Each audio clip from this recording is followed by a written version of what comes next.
Hello, everyone. In my first conversation, I discussed the importance of effective interpersonal communication to helpers like psychiatric nurses. I talked about the human qualities that exist at the core of effective interpersonal communication and that then enable the development of mature helping relationships. The challenge for students is to think about how these core qualities are conveyed and then to ensure that they are conveyed within helping relationships. For example, what are the behaviors that communicate respect? What are the words that you need to speak? What is the tone that your voice needs to take? How does your body need to behave? What kinds of eye contact do you need to maintain? And to what extent are you prepared to offer your attention and your time to the other person? To what extent are you prepared to really listen to the other person without interruption, without prejudice, and without preoccupation?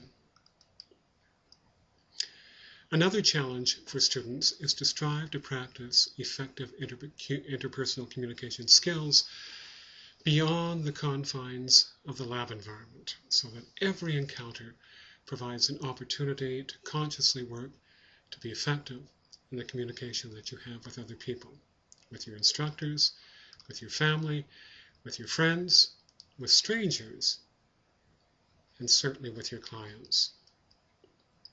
In this respect, my encouragement is that you maintain a weekly communication journal so that you can reflect on your communication behavior and the extent that you have been effective or ineffective in conveying intended messages, whether content, feeling, or attitude-based, keeping in mind that we all experience varying degrees of effectiveness as circumstances and as interaction partners change.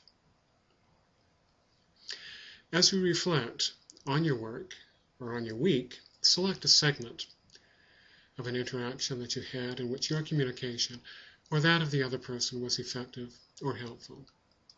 Try to identify the reasons why or how you know that the communication was effective or helpful. What did you think? How did you feel? And how did you behave? Or how did the other person behave in communicating effectively? Think about how the other person responded or how you responded. How did the circumstances and the environment contribute to effective or helpful communication in that circumstance, in that situation? Did internal factors make a contribution? Now, turn the coin over. Try to identify a segment of an interaction that you had during the week in which your communication or that of the other person was ineffective or unhelpful. The questions again are, why was your communication or that of the other person ineffective or unhelpful? How do you know that it was ineffective or unhelpful? What were you thinking? What were you feeling at the time? And how did you or the other person behave? Did the circumstances, the environment, and your own internal factors contribute to the outcome? Now think about and then describe how you or the other person could modify the interaction to promote even better communication in that circumstance again. As a guide for your reflections, think about these things.